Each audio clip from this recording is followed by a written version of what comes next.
Abra sua Bíblia no livro de Eclesiastes, capítulo 4.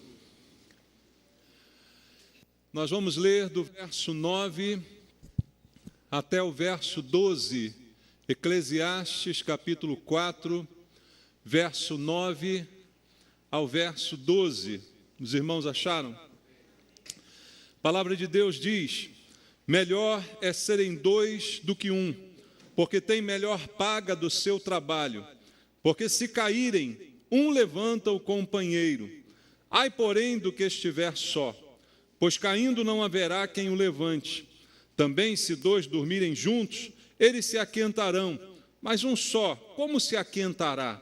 Se alguém quiser prevalecer contra um, os dois lhe resistirão. O cordão de 3 dobras não se rebenta com facilidade. Amém. Senhor, obrigado pelas palavras de sabedoria que o Senhor nos deixou na Tua palavra.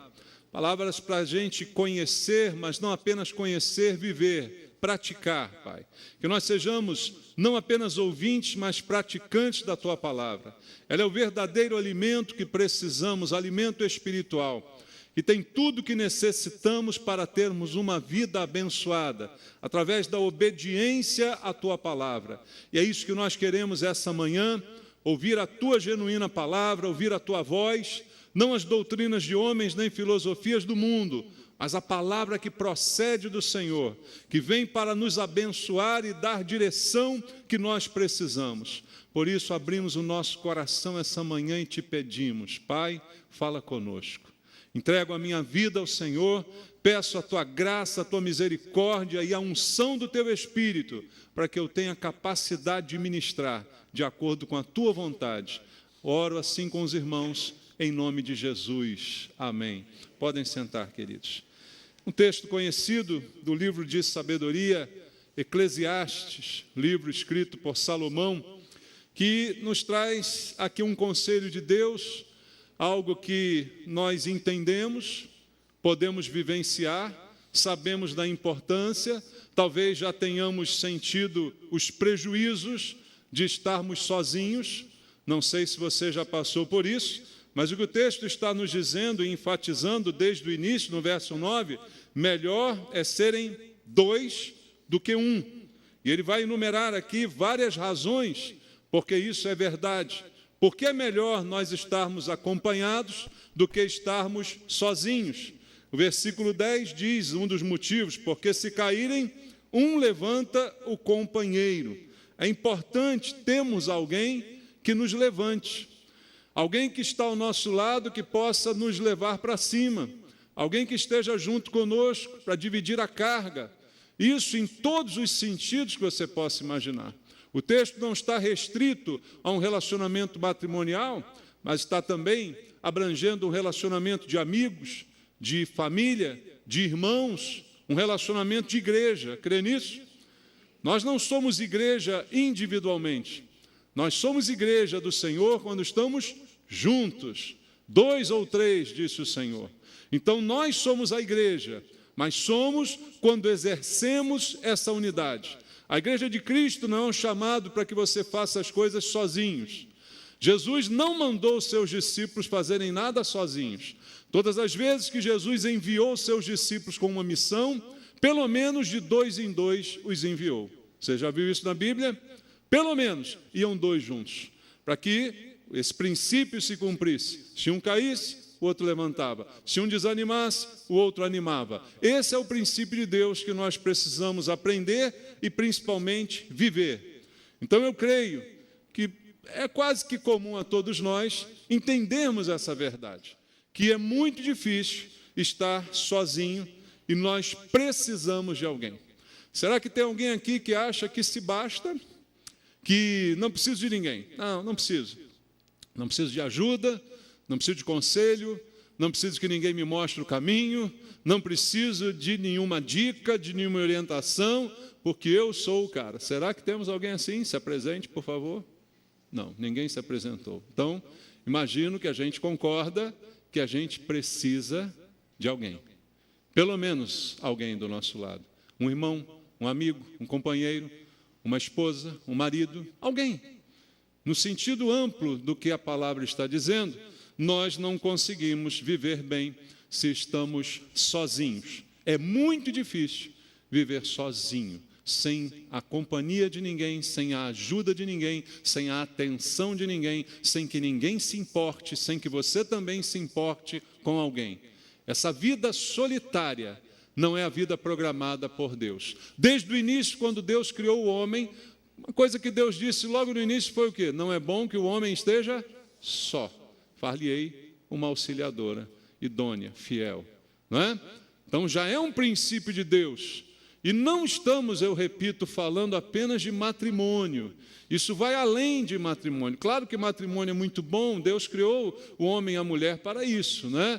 Para se reproduzirem, para viverem juntos em matrimônio, para terem uma vida. Mas não quer dizer que só é feliz quem é casado. Não quero dizer isso. É possível até ser feliz sem ser casado. É possível que isso seja uma opção de vida para alguém. Mas sem amigos, sem irmãos, sem parentes, sem pessoas ao seu lado, aí sim eu creio que você não conseguirá viver sem essa companhia que é tão importante. É muito difícil alguém viver realmente sozinho. E se isso é verdade, e se todos nós cremos que isso é verdade, e se estamos hoje aqui, agora, numa igreja, estamos? Somos essa igreja? Somos. Concordamos que a igreja deve ser uma comunidade de amor? Concordamos? Concordamos que a igreja deve ser um ambiente de confiança, de companheirismo? Concordamos com isso? Eu creio que são coisas que todos nós concordamos. Mas por que, é aí a pergunta que eu faço, existem pessoas que não conseguem se relacionar bem dentro de uma igreja? Por que isso acontece? Aliás, isso acontece? O que você acha?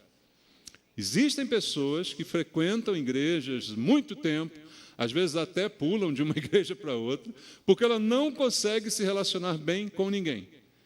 Ela um dia deveria chegar a uma conclusão, o problema sou eu, né? Eu venho em uma igreja e digo, começo aqui, não, mas aqui tem um irmão ali que é chato, tem um pastor que não fala comigo de vez em quando, tem outro que, não, vou embora, vou para outra. Aí chega na outra, a mesma coisa acontece, e não, tem isso, tem aquilo outro, aí vai para outra, e na outra, e na outra, e na outra, e na outra.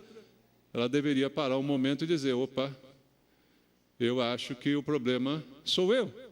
Será que todas as igrejas estão assim, tão ruins, que nenhuma delas seja boa o bastante para que eu consiga viver e me relacionar bem com as pessoas? E isso, queridos, é um problema. Por que muita gente não consegue se relacionar bem na igreja? Por que a gente, às vezes, encontra na igreja tantos problemas de relacionamento? A igreja é uma comunidade, toda comunidade tem problemas. Toda comunidade tem problemas. É ilusão você achar que há um lugar em que não há problemas. Aliás, existe esse lugar, o céu. Amém? Estamos indo para lá. Amém? Mas aqui na terra não tem um lugar que não tenha problemas. Aonde você juntar pessoas, seja com que propósito for, teremos problemas. Seja um condomínio, às vezes a pessoa cria um condomínio, vamos aqui nos juntar alguns irmãos, vamos construir um prédio, uma construção coletiva e vamos morar nele. Somos todos irmãos. Esse condomínio vai ser uma paz. Você acha? Não vai ser uma paz. Mesmo sendo todos crentes ali, juntou gente, tem problema. Porque há interesses, muitas vezes divergentes, que provocam alguns atritos. Isso é comum, não é? Mas nós, como cristãos, temos que aprender a viver com os atritos, a viver com os contrários, inclusive. Concorda comigo? Ou você vai viver só com quem pensa igual a você, age igual a você? Você não vive no outro mundo, você vive nesse mundo. No seu colégio tem gente que não pensa igual a você, não vive igual a você, tem no seu trabalho, na sua vizinhança, na sua comunidade, em todo lugar. Então, o que nós temos que fazer é aprender a viver bem, nos relacionar com todas as pessoas, mais especialmente ainda com os de casa. Amém? Aliás, há um conselho bíblico sobre isso. Se você não sabe cuidar dos da sua própria casa, você é pior do que os incrédulos, diz a palavra de Deus, né? Então, há uma recomendação bíblica para que a gente se dê bem, tenha um bom relacionamento. E se tudo isso é verdade, a pergunta que eu repito: por que há tanta dificuldade de relacionamento, às vezes até na igreja, se nós dependemos uns dos outros para sermos realmente realizados, contentes, tranquilos? Não dá para viver só. Não dá para existir a igreja do eu sozinho. Então, a gente precisa um do outro. Isso é uma realidade. E eu preciso aprender a me relacionar também. Porque se eu não aprender isso, eu não terei uma qualidade de vida boa. O que acontece com a pessoa que não consegue se relacionar bem com os outros é que ela vai ficando cada vez mais só. Por quê? Porque as pessoas naturalmente se afastam dela. Você vê uma pessoa complicada, difícil, como cristão, o que você tenta à primeira vista? Dar uma chance para ela. Você chega perto dela, você conversa com ela, você procura abrir o coração, você procura ser receptivo a ela. Mas a pessoa é tão complicada e tão difícil que ela acaba afastando você. Já aconteceu contigo isso? Talvez aqui na igreja já tenha acontecido isso. E aí você tentou, não conseguiu, chega um momento que você desiste, se afasta. Seja o momento que você abre mão daquele relacionamento. E essa pessoa vai ficando então cada vez mais só, cada vez mais de lado. E aí ela começa a dizer assim: essa igreja aqui é uma panela. Está cheio de panelinha aqui. Por quê? Porque eu não consigo me relacionar com ninguém. Mas o problema não é a panelinha, o problema é você que não consegue entrar em nenhuma panela. Porque você é um ingrediente que não combina com nada que está sendo cozinhado aqui. Porque você cria o problema. E isso é uma questão que afeta a vida. Porque você vai se sentir cada vez mais sozinho. E quando isso acontece, cai no princípio de Eclesiastes, que nós vimos aqui, você não vai ter uma boa qualidade de vida. Então, relacionamento está intimamente ligado à qualidade de vida. A gente, às vezes, pensa que qualidade de vida está associada ao dinheiro. Não é verdade, irmãos. As pessoas podem ter, às vezes, muito dinheiro e não terem uma qualidade de vida. Você pode ter muito dinheiro, viver a sua vida inteira com muito dinheiro, quando você for internado, ninguém vai te visitar. Quando a tua vida estiver acabando, você estiver no hospital, ninguém vai lá fazer uma visita, só vão ligar perguntando: já morreu, desgraçado? Não é assim que funciona? Então, não tem a ver qualidade de vida com dinheiro. Dinheiro compra muitas coisas, compra algumas facilidades, proporciona alguns prazeres, mas não necessariamente dará qualidade de vida. Porque o que adianta você ter o iate, o sonho de muita gente? Quero ter um iate, maravilha. Aí eu tenho um iate, e aí eu vou passear sozinho com o meu iate, eu e os peixes. Não vai funcionar, né? Aí você vê, bom, qual é a solução? É convidar um monte de gente. Aí aqueles caras, né, ricos, convidam aquelas mulheres bonitas, ficar lá no iate e tudo. Mas não tem relacionamento ali. Tem interesse, né? Eu também estou ali desfrutando do iate do cara, mas eu não quero saber desse cara e tal. Então, não tem uma relação direta entre dinheiro e qualidade de vida. Qualidade de vida está mais intimamente ligada a relacionamento do que a dinheiro. Se melhor é serem dois e eu sou um só, a minha vida já está faltando alguma coisa. Se eu não tenho alguém para conversar, se eu não tenho alguém para compartilhar, se eu não tenho alguém em quem eu possa confiar. Olha, embora a gente se decepcione muitas vezes. Quantas vezes você se decepcionou porque confiou em alguém? Muitas vezes, mas continue procurando alguém para confiar. Porque sozinho você não vai melhorar de vida. Pelo contrário, a sua vida vai piorar. Então, qualidade de vida está intimamente ligada aos relacionamentos que nós temos. Bons relacionamentos promovem uma qualidade de vida melhor. Você pode estar num problema de dinheiro, você pode estar vivendo no aperto, mas se você tem bons amigos, você tem uma vida de mais qualidade. Isso é importante. E a igreja, irmãos, é o melhor lugar para a gente fazer amigos. Eu não vejo lugar melhor para ter amigos do que na igreja. Ter amigos no mundo para um cristão é muito complicado. Porque a amizade, ela implica em mais intimidade, em compartilhamento de pensamento, de coração. Como é que você vai compartilhar o coração, o pensamento com uma pessoa que não crê em nada do que você crê? Você vai ter colegas no mundo, você pode fazer bem às pessoas no mundo, você pode ser gentil com elas, mas amigo de dividir a vida, o coração, no mundo é muito difícil. Então, qual é o melhor lugar para você ter uma amizade? Dentro da igreja. Qual é o melhor lugar, você que tem filhos, para os seus filhos terem amigos? É dentro da igreja. Olha, se o seu filho tem um monte de amigo no mundo, não consegue fazer um amigo na igreja, tem uma coisa errada, ou com a igreja ou com o seu filho. E eu aposto que é com o seu filho. Eu aposto. Por quê? Aquele pensamento que eu já te disse, você vai para outra igreja, continua a mesma coisa. Não são os jovens que não aceitam o seu filho, é o seu filho que não quer se misturar com os jovens. O problema está nele, leva ele num psicólogo, se não der certo, procura um psiquiatra. É um caminho. Alguma coisa está errada. Melhor lugar para fazer amigo? Igreja. Você, mulher, homem, solteiro, casado, viúvo, qualquer lugar. Qual o melhor lugar para você se relacionar? Igreja. Aonde você tem que buscar as suas amizades? Igreja. Então, é importante a gente entender, a igreja é a comunidade do amor. Aonde eu preciso viver bem, me relacionar bem e ter essa parte da minha vida que é muito importante, que influencia diretamente na qualidade dela, bem preenchida. E não se iluda achando que numa igreja você vai se dar bem com todo mundo.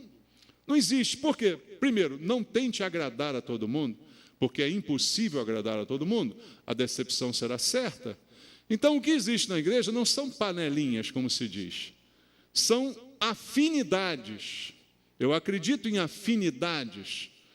Você vai encontrar pessoas com quem você tem mais afinidades, outras com quem você não tem tanto, mas não quer dizer que você seja inimiga delas. Mas há pessoas que você vai se aproximar mais naturalmente porque tem uma afinidade numa maneira de pensar, não com relação a Cristo e à igreja, porque isso é uma afinidade comum a todos nós, mas a maneira de viver, a maneira dos gostos, das coisas que você prefere, são afinidades. O que não pode acontecer é você frequentar a igreja durante anos e não conseguir ter amizade com ninguém, não conseguir conversar com ninguém, falar com ninguém. Isso não é possível, ser sozinho dentro de uma comunidade. Não é possível que isso aconteça. Isso é um problema, isso precisa ser tratado. Mas o que eu preciso para ter um bom relacionamento? É aí que a Bíblia vai nos dar, essa manhã, algumas dicas que não são, eu não posso nem chamar de conselhos, porque um conselho é uma coisa que você pode adotar ou não. E Deus aqui não está dando conselhos, Ele está dando ordens. Ordens, a opção é obedecer ou não obedecer. E há algumas ordens de Deus que vão nos basear para termos um bom relacionamento. A primeira delas é que, acima de tudo, esteja o amor. Não há bom relacionamento sem amor. Se você não tiver amor, amor de Deus, não amor humano, eros, mas amor de Deus, que é diferente, que excede muitas vezes a nossa capacidade de amar, que consegue amar até o inimigo, que consegue amar até quem faz mal. É desse amor que eu estou falando, não daquele natural, que é amar quem te ama, amar quem te faz bem. Isso aí é natural, qualquer pessoa faz. Esse amor é a base para o bom relacionamento, é o que diz a Bíblia. Eu quero compartilhar contigo o texto em Marcos, capítulo número 12, versículo 30. Evangelho segundo Marcos, capítulo número 12, no verso 30. A Bíblia diz assim: amarás, pois, o Senhor teu Deus de todo o teu coração, de toda a tua alma, de todo o teu entendimento e de toda a tua força. O segundo é: amarás o teu próximo como a ti mesmo. Não há outro mandamento maior que estes. Veja, o que Deus está nos dizendo aqui sobre este mandamento, não é conselho, como eu disse, é um mandamento. Amar a Deus de toda a intensidade possível, em toda a abrangência imaginável, como diz o versículo 30. Todo o teu coração, toda a tua alma, todo o entendimento, toda a força. Em todas essas dimensões, em primeiro lugar, amar a Deus. Esse amor é o pré-requisito para que eu me relacione bem com qualquer pessoa, para que eu suporte qualquer pessoa. Não há relacionamento, não há suporte sem esse primeiro amor, que é o primeiro mandamento que Jesus está nos mostrando aqui. Amar a Deus de toda a intensidade, de toda a capacidade, em todas as áreas da minha vida, isso é fundamental. O segundo, como ele está dizendo no verso 31, é: amarás o teu próximo como a ti mesmo. Mas primeiro, eu tenho que fazer o quê? O primeiro. E em segundo eu faço o segundo. É fácil de entender ou é complicado? Primeiro eu faço o primeiro, segundo eu faço o segundo. Se eu tentar fazer o segundo antes do primeiro, errou. Atropelou. Não dá. Não vai dar certo. Ah, mas eu acho que tem que amar o próximo primeiro. Não dá certo assim. Não vai funcionar. Primeiro, você tem que amar a Deus, para depois você conseguir amar o próximo. Então, veja, as coisas são simples, mas às vezes a gente complica. Eu só posso amar alguém se eu primeiro amar a Deus. E como diz o verso 31, amarás o teu próximo como a ti mesmo. Isso aqui me dá a ideia que o próximo é o terceiro, não é nem o segundo. Percebeu aqui a ordem? Amarás ao teu próximo não é o segundo, é o terceiro, porque primeiro eu preciso amar a mim mesmo. Se eu me odiar, eu vou acabar odiando meu próximo. Porque se eu fizer com ele o que eu quero fazer comigo, eu faço com ele. A pessoa quer se matar, ela se odeia. Se ela fizer isso com o próximo, o que ela vai fazer? Vai matar o próximo. Vai ou não vai? É lógico, né? Então, amar ao próximo é a terceira posição nessa escala. A primeira, amar a Deus, de toda a força, de todo o entendimento, de todo o coração, de tudo. A segunda, aprender a se amar, para depois você conseguir amar o próximo. Quem é o próximo? Não vamos entrar nessa discussão. Tentaram discutir isso com Jesus. O fariseu tentou enrolar Jesus, dizendo: quem é o próximo? É quem é crente igual a mim, quem é judeu como eu? O próximo é qualquer um. Amém?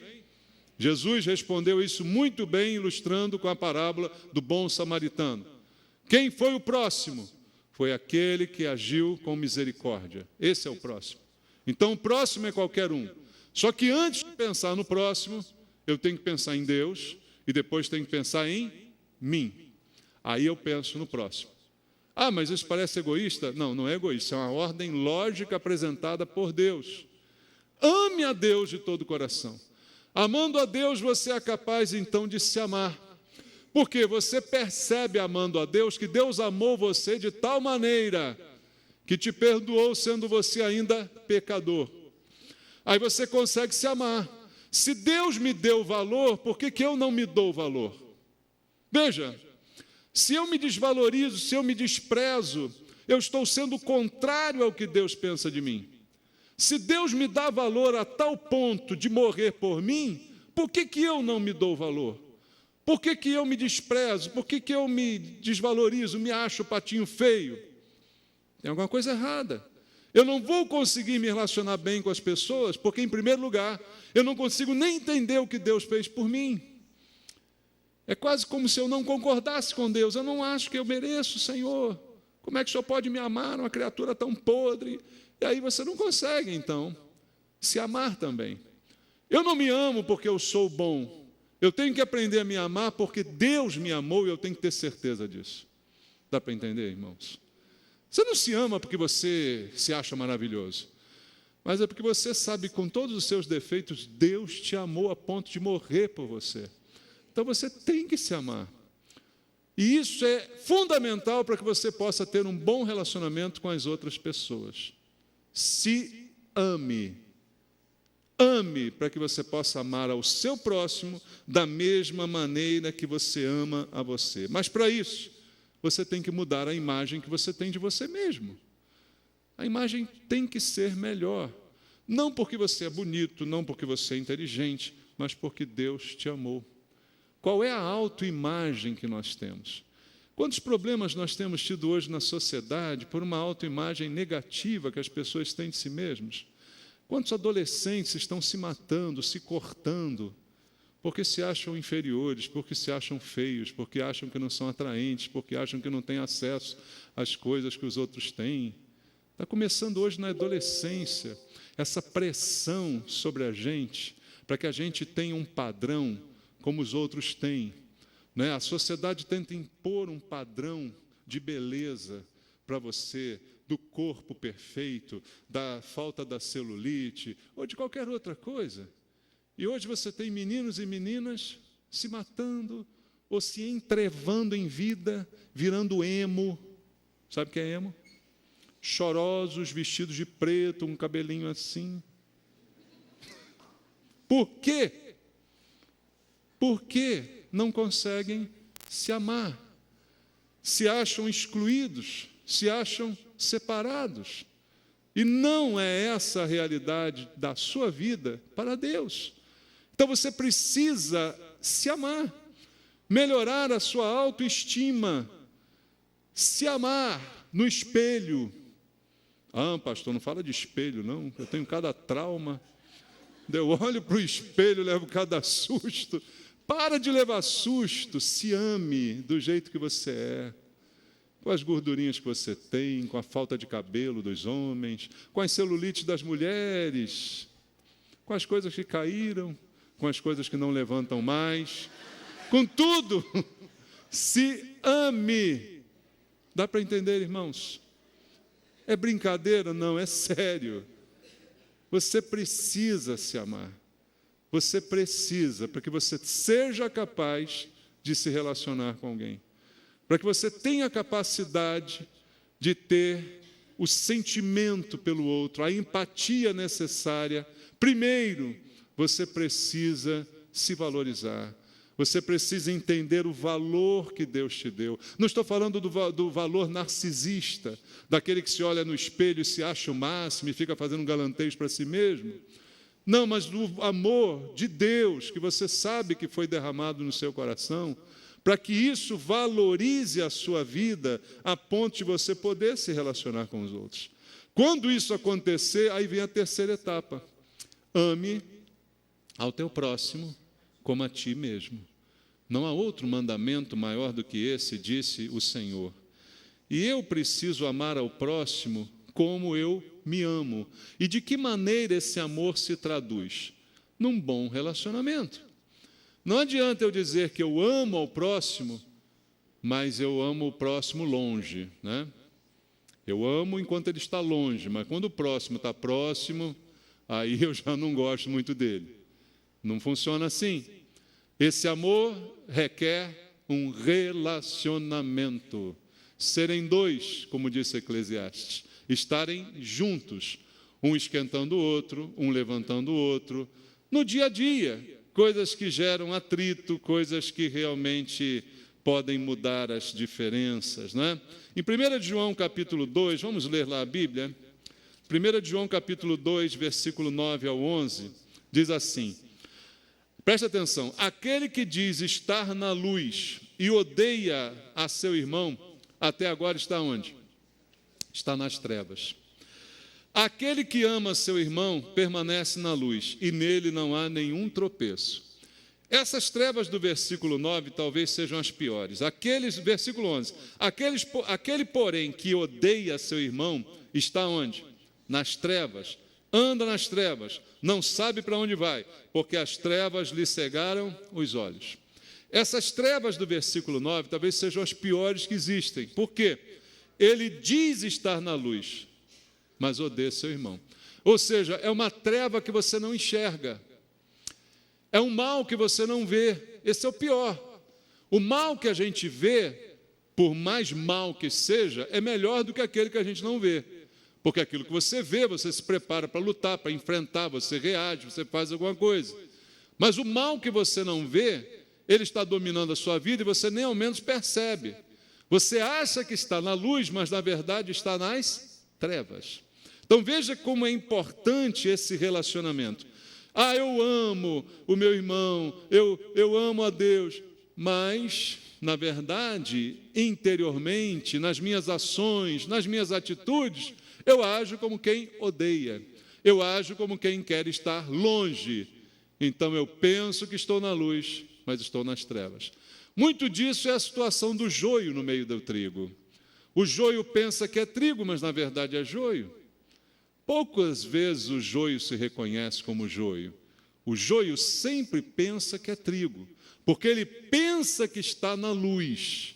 Ele pensa que é trigo, mas ele não percebe a sua própria miséria, não percebe que, na verdade, ele está nas trevas. E veja, se eu andar com ele na luz, vivendo em comunhão, aí sim eu vou amar o meu próximo. Como isso é possível? Em 1 de João ainda, capítulo 1, versículo 7, olha o que está escrito. Se, porém, andarmos na luz, como ele está na luz, mantemos comunhão uns com os outros, e o sangue de Jesus, seu Filho, nos purifica de todo pecado. Andando na luz, eu mantenho comunhão. Agora, pensando que estou na luz, eu não mantenho comunhão com ninguém. Nem tudo que eu penso é verdade. A Bíblia diz, ninguém pense de si mesmo além do que convém, porque nem tudo que eu penso é verdade. Eu penso que eu sou o cara mais legal do mundo, e de repente isso não é verdade. Olha que problema. Eu penso que eu sou uma pessoa gentil, e de repente para os outros isso não é verdade. Eu penso que eu sou muito humilde, e todo mundo te vê como orgulhoso. E aí? O que adiantou esse pensamento? Não serviu para nada, só serviu para atrapalhar a sua vida. Pensou que estava na luz, estava nas trevas e nem viu. É como aquela história, o rei está nu. Eu penso que estou, mas não estou. Eu penso que sou rico e, como disse Jesus lá no Apocalipse, nem percebe que você é pobre, miserável, cego e nu. Nem vejo a minha própria nudez. Então, amados, a solução para amar ao próximo é andar na luz. Se eu ando na luz, eu começo a aprender a amar o outro, eu começo a me relacionar melhor na igreja. Mas a pergunta, mais uma vez eu faço, por que tanta gente tem problema de relacionamento e não consegue conviver com os irmãos nem dentro da igreja? Apesar de todas essas verdades, que eu não contei novidade nenhuma aqui, todo mundo já sabia dos textos que eu li. Por que que mesmo assim as coisas acontecem? É porque, em primeiro lugar, falta esse relacionamento com Deus. Como diz o versículo 7, que eu vou ler de novo aqui, olha, se porém andarmos na luz, como quem está na luz? Ele. Quem é esse ele? Deus, Jesus. Se eu andar como ele está na luz, aí eu consigo ter comunhão uns com os outros. Veja, porque falta o meu relacionamento com Deus, eu sou prejudicado no meu relacionamento com você. Todas as pessoas difíceis de relacionamento, normalmente o são porque não têm um bom relacionamento com Deus. Não tem tempo para orar, não tem tempo para falar com Deus, não tem tempo para meditar nos princípios de Deus, não anda na luz. Porque o que é andar na luz? É andar debaixo do holofote? Andar na luz é andar sob a influência da luz. Quem é a luz? Jesus. Andar na luz é andar sob a influência de Deus. Está entendendo isso? Isso é andar na luz. Se a pessoa não consegue andar na luz, quer dizer que ela não tem comunhão com Deus. E se ela não tem comunhão nem com Deus, vai ter contigo? Vai ter? Claro que não. Então o problema é esse. Por que que a pessoa, mesmo sabendo tudo isso, não consegue ter um bom relacionamento nem dentro da igreja? Porque ela tem crises interiores, não resolvidas. Abra a Bíblia em Provérbios, capítulo 4. Provérbios, capítulo 4, versículo 23 e 24. Olha a crise dentro do próprio coração, o que ela pode fazer. Provérbios 4, 23 e 24. Sobre tudo que se deve guardar, guarda o quê? Guarda o coração, porque dele procedem as fontes da vida. Desvia de ti a falsidade da boca, afaste de ti a perversidade dos lábios. Se não guardar o coração, as fontes vão jorrar, não serão boas fontes, serão fontes contaminadas. Coração é a fonte da vida, mas se você não o guardar, o prejuízo será grande. As crises entrarão no coração, azedando as fontes de vida que procedem dele. Se você não guardar o teu coração, você não vai conseguir se relacionar com as pessoas, porque dentro de você haverá um coração conturbado, cheio de crises existenciais, crises desse tipo que eu falei, de falta de amor próprio, de tudo isso. E as fontes que sairão serão fontes contaminadas. Por isso há pessoas que contaminam o ambiente onde elas chegam. Já viu assim acontecer no trabalho, numa reunião, até na igreja? Chegou o fulano, gente, agora acabou o assunto, vamos indo aqui, então. Já aconteceu isso? Muda de assunto e cada um vai indo para um lado, porque chegou alguém que azeda o macarrão. Pronto. Botou aquele ingrediente ali, azeda tudo. Por quê? Porque a fonte está contaminada. A fonte não foi guardada, então isso aconteceu. Veja, os dois irmãos primeiros citados na Bíblia se chamam Caim e Abel, não é? Vamos ver lá em Gênesis. Gênesis capítulo 4, verso 5 ao verso 7. A história de Caim e Abel que todo mundo conhece.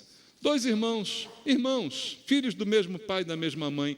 Versículo 5 de Gênesis 4. Ao passo que de Caim e de sua oferta não se agradou, irou-se, pois, sobremaneira Caim e descaiu-lhe o semblante. Então lhe disse o Senhor: por que andas irado? Por que descaiu o teu semblante? Se procederes bem, não é certo que serás aceito. Se todavia procederes mal, eis que o pecado jaz à porta, o seu desejo será contra ti, mas a ti cumpre dominá-lo.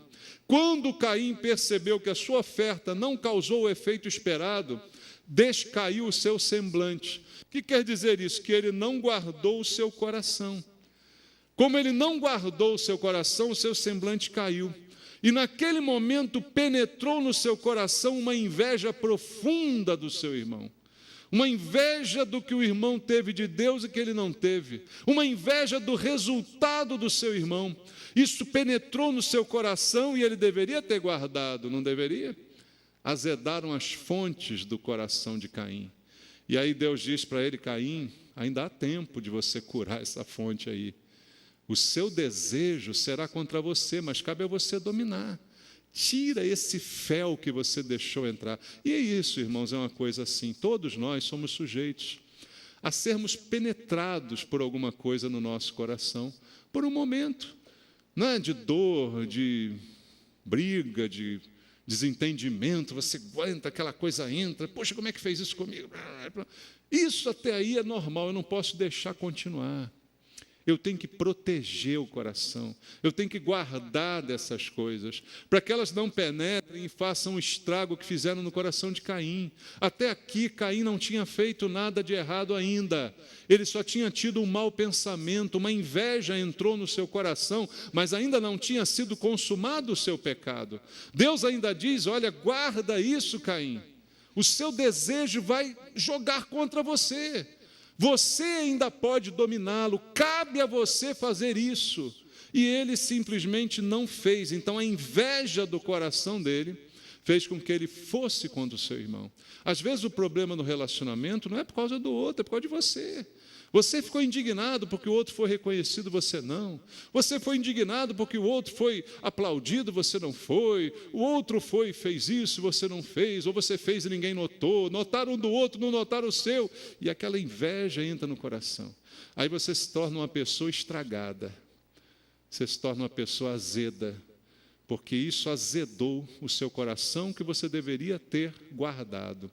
E isso é fonte de problemas. A maioria dos problemas que a gente tem na igreja, no fundo deles estão esses sentimentos que ficaram ali, latentes, que foram alimentados de alguma forma, que não foram dominados como Deus falou, e depois eles vão dar vazão, porque a boca fala do que está cheio o coração. Não é esse também o princípio bíblico? Veja só, a coração é uma crise. Veja Mateus 12, 33. Mateus 12, 33 e 34. Olha o que Jesus está ensinando para a gente aqui. Isso aí é ensinamento para obedecer, irmãos. Não é conselho, como eu disse. Mateus 12, 33 e 34. Ou fazei a árvore boa e o seu fruto bom, ou a árvore má e o seu fruto mau, porque pelo fruto se conhece a árvore. Falei disso aqui domingo passado. Aí ele diz: raça de víboras, como podeis falar coisas boas sendo maus? Porque a boca fala do que está cheio o coração. Se isso não for dominado, isso vai jogar contra você. Se essa coisa que entrou não sair, ela vai acabar saindo pela sua boca. Ou você domina e tira isso do coração, ou ela vai acabar se manifestando na forma de alguma grosseria, na forma de alguma discussão, na forma de alguma intriga, de algum problema com alguém, e você não terá paz no seu coração e por isso não terá qualidade de vida nem na igreja. Nem na igreja você consegue uma amizade, que dirá no mundo, irmãos. Então, alguma coisa precisa ser feita, porque o resultado do acúmulo dessas coisas, dessa falta de amor próprio, dessa falta de domínio sobre o coração, o resultado disso são as vazões da carne. Como falamos aqui há semanas atrás, é a carne dominando sobre a alma, desassossegando a alma. Na alma está ali simbolizado o coração, esses sentimentos, essas emoções que começam a entrar em conturbação, porque a carne invadiu sobre elas. O que foi ofendido em Caim foi o seu orgulho, o seu brio, a sua carne. Eu acho que eu fiz o melhor, porque Deus não gostou e gostou mais do que fez Abel. Abel é melhor do que eu? Não pode. Isso é da carne, irmãos. Isso influenciou de tal forma a sua alma que o aprisionou, até que ele deu vazão à carne. Quem matou a carne? Ele deu vazão àquilo tudo. Por isso a Bíblia diz em Gálatas capítulo 5, vamos ver as consequências que isso pode trazer para a nossa vida. Gálatas 5,19. Ora, as obras da carne são conhecidas. Quais são? Prostituição, impureza, lascívia, idolatria, feitiçaria, inimizade, porfias, ciúmes, iras, discórdias, dissensões, facções, invejas, bebedices, glutonarias, coisas semelhantes a essas, a respeito das quais eu vos declaro, como já outrora vos preveni, que não herdarão o reino dos Deus os que tais coisas praticam. Paulo está falando para crentes ou para descrentes? Para crentes, a carta é aos Gálatas, amém? Então ele está dizendo que as obras da carne, ou seja, quando a carne se fortalece a ponto de dominar a alma, como a gente viu outro dia, essas obras podem ser produzidas até por pseudos crentes, irmãos. Você diria assim: ah, pastor, espera aí, prostituição, um crente, impureza, lascívia? Sim, meu querido. Se você der vazão e alimentar a sua carne, o que ela produzirá, mesmo você sendo o que acha que é, serão os mesmos resultados. Idolatria, pastor, feitiçaria, pode ter crentes feiticeiros aí, está cheio, irmão. Inimizade, porfia, ciúme. Às vezes está cheio disso na igreja, irmãos. Por que tem inimizade? Por que tem ciúme na igreja? Porque a carne foi alimentada com essas coisas, iras, discórdias, dissensões, facções. Aí, a verdadeira panela é a facção, um contra o outro, Comando Vermelho contra amigos dos amigos, né? Contra, qual é o outro aí? PCC, tem o outro lá, qual é o, sei lá, dentro da igreja. Tem um amigo dos amigos na igreja? Tem um comando na... Tem na igreja? Facções. Por quê? Porque a carne foi alimentada e ela então produziu esse desconforto na alma. Aí vem a inveja, a bebedice, a glutonaria e vai por aí. As obras da carne são conhecidas. Se a carne dominar, as obras produzidas serão essas. Mas a advertência é: não entrarão no reino de Deus aqueles que tais coisas praticam. Lembra que a prática é diferente do acidente? Já falei várias vezes isso aqui. Filhinhos, não pequeis, todavia, se pecardes, tendes advogado junto ao Pai. Mas aquele que é nascido de Deus não vive na prática do pecado. Prática é algo que você faz constantemente com o objetivo de se aperfeiçoar. Prática. Agora, por acidente, entrou uma flecha no teu coração e você teve um ciúme. Entrou uma flecha no coração, você cirou com alguém. Isso é um acidente. Agora, se isso começa a acontecer todo dia na sua vida, isso é uma prática, isso não é um temperamento, não. Isso é uma prática, e prática é diferente. Quem é nascido de Deus não pratica mais essas coisas. Porque alimenta o espírito em detrimento da carne. Pende para o espírito e não para a carne. São coisas que a gente precisa cuidar e ter bastante atenção. Então, gente falando demais, gente botando para fora tantas conturbações do coração, produzem esse lixo. Se a boca fala do que o coração está cheio, e o meu coração está cheio de lixo, cada vez que eu abro a boca, eu jogo lixo na sua cara. Já pensou nisso? Eu costumo dizer, só fale se a sua palavra for melhor do que o seu silêncio. Tem irmão que calado é uma benção, né, irmãos? Poxa, irmão, você calado é tão espiritual. Eu gosto de ver você com a boca fechada, você é uma benção, me passa uma paz. Agora, quando abre a boca, desgraçado. Irmãos, pensa bem, Provérbios, capítulo 10, vamos ver? Está acabando já, falta meia hora só. Provérbios, capítulo 10, vamos ver Provérbios 10, 19 e Provérbios 16, 28. Dois textos que falam desse assunto. Provérbios 10, 19, está escrito assim, Provérbios 10, 19. No muito falar, não falta transgressão, mas o que modera os lábios é prudente. Olha o conselho de Deus aí. Conselho? Ordem. Irmãos? Ordem. Veja agora Provérbios 16, 28. Provérbios 16, 28. Homem perverso espalha contendas, o difamador separa os maiores amigos. Por onde sai isso? Pela boca.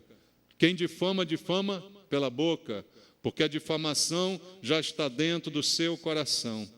E o que eu faço para mudar isso? Essa é a questão final agora da mensagem. Eu identifiquei isso. Eu tenho sido infeliz, eu tenho vivido sozinho, eu tenho percebido que eu sou a causa, porque eu tenho esse lixo que às vezes sai, as pessoas se afastam de mim, as pessoas não chegam perto. Como é que eu faço para mudar isso? Irmãos, a Bíblia tem algumas ordens para a gente cumprir que vão ajudar. A primeira delas, Efésios 4, 32. Veja, isso é imperativo, não é solução milagrosa. Não adianta chegar para o pastor e dizer, pastor, ora por mim, para minha boca se controlar. Igual a piada que mandaram aí, né, do irmão, a irmã pedindo, pastor, ora para eu emagrecer. É só parar de comer, irmã. Né? Não precisa orar para emagrecer, é só você fechar a boca.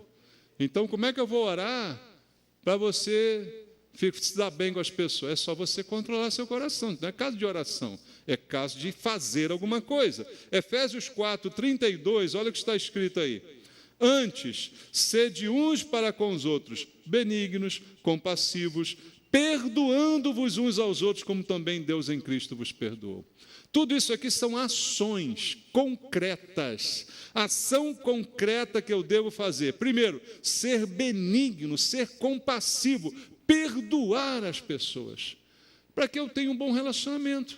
Não só com aqueles que se dão bem comigo, mas também com aqueles que às vezes me prejudicam. Eu preciso perdoá-los. Se isso não acontecer, não há mágica nisso, irmãos, é uma atitude. Olhar as pessoas com os olhos de Jesus. Isso é importante demais para você ter um bom relacionamento. Por que Jesus era capaz de sentar à mesa e comer com os pecadores? Ele aprovava o pecado dessas pessoas? Certamente que não. Por que ele era capaz de perdoar uma mulher adúltera, pega em flagrante adultério? Ele compactuava com o que ela fez? Certamente que não. Mas havia uma diferença, e essa diferença que nós temos que trabalhar na nossa vida. Mudar a visão, mudar a maneira de olhar para as pessoas. Pensa como Jesus olhou para a mulher adúltera quando todos queriam apedrejá-la. Jesus era o único que queria salvá-la. Dá para entender? Pensa como Jesus olhou para Pedro naquela noite fatídica em 3 vezes Pedro negou que o conhecia, A Bíblia traz um detalhezinho ali dizendo o seguinte: olhou Pedro e viu que Jesus estava olhando na sua direção. Qual era o olhar de Jesus? Era aquele olhar fulminante, dizendo, eu vou te pegar, desgraçado? Era? Não, não era. Era aquele olhar maligno, né? Dizendo, esse cara vai ver comigo. Me traiu sem vergonha. Ensinei tudo para ele. E ele me faz isso. Não, não era. Então, para a gente melhorar o relacionamento, a gente tem que ter esse olhar de Jesus.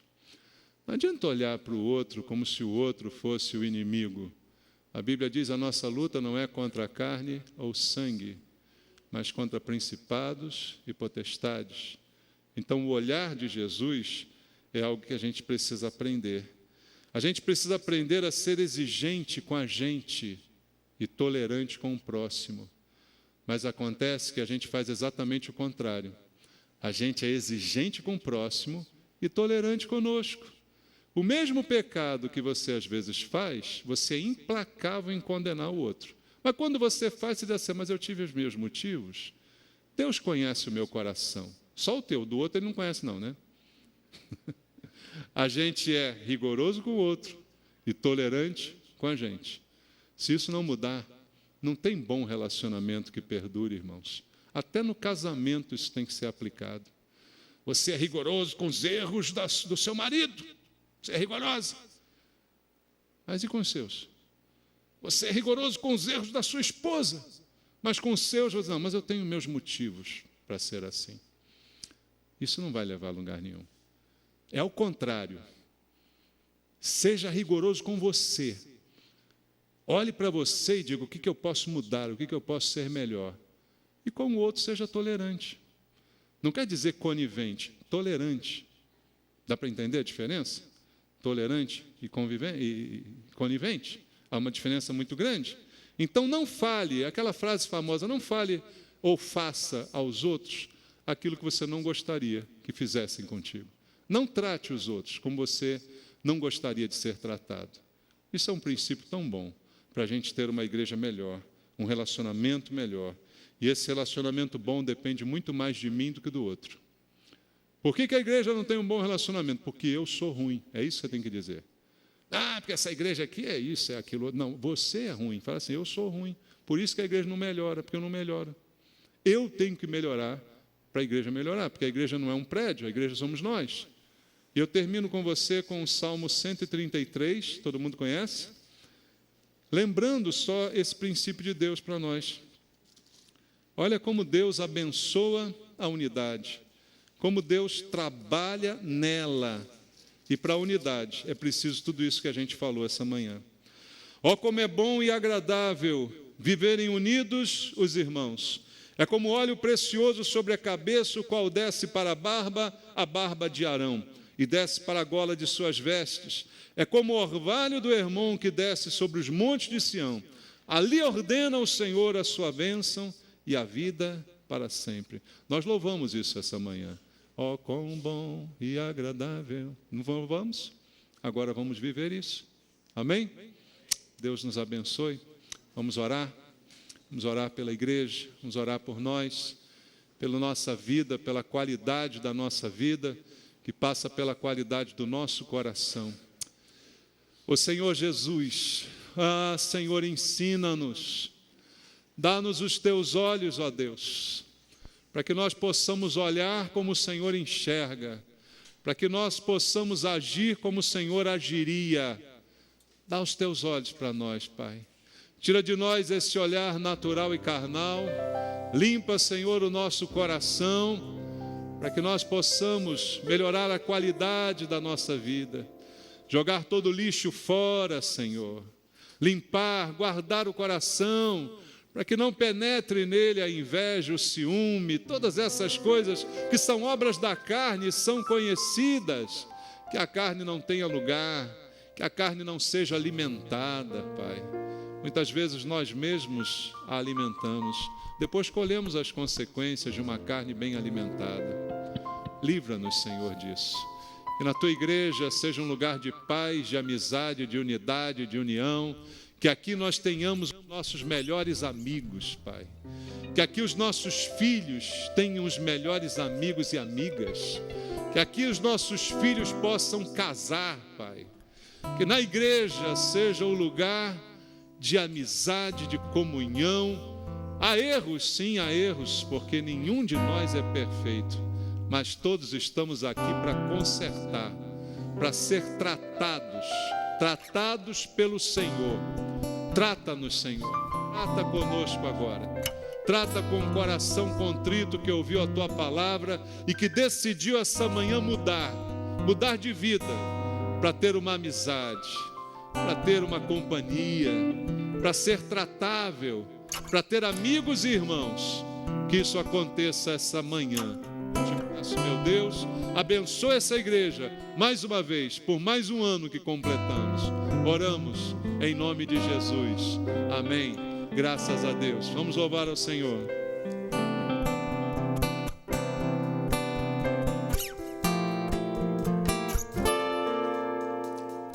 Ame ao Senhor com todo o seu coração, com toda a força e razão, com todo o seu desejar.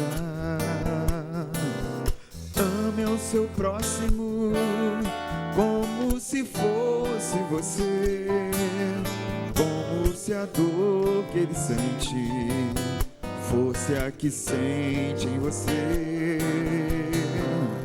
Ame ao seu próximo como se fosse você, como se a dor que ele sente doesse mais em você. Ensina-nos, Senhor.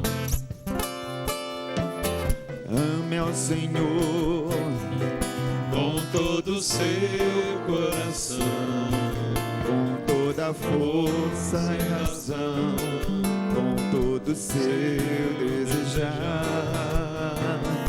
Ame ao seu próximo como se fosse você, como se a dor que ele sente fosse a que sente em você. Ame ao seu próximo como se fosse você, como se a dor que ele sente doesse mais em você. Ame ao seu próximo como se fosse você, como se a dor que ele sente fosse a que sente em você. Ame ao seu próximo como se fosse você, como se a dor que ele sente doesse mais em você. Aleluia. Glória a Deus. Tem alguém com fome aí? Está com fome? Vamos atrasar o almoço.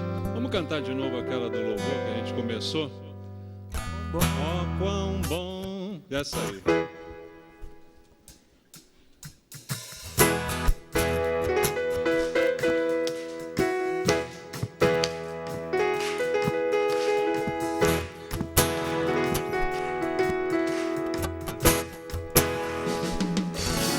Oh, quão bom e agradável ter amigos. Obrigado, Senhor. Comunhão, vinho e pão. No desce da montanha, sobre a relva, nosso chão. Comunhão, vinho e pão. Encontrar em Cristo bom tesouro, Deus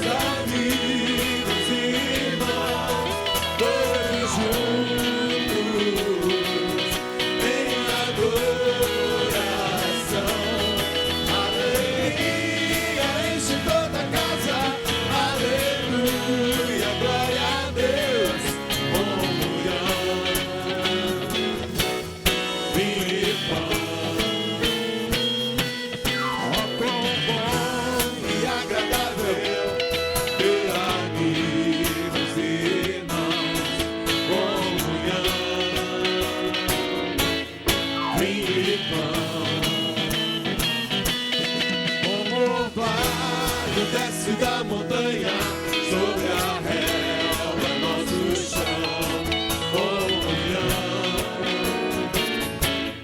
vinho e pão. Encontrar em Cristo bom tesouro, meus amigos e irmãos, todos juntos em adoração.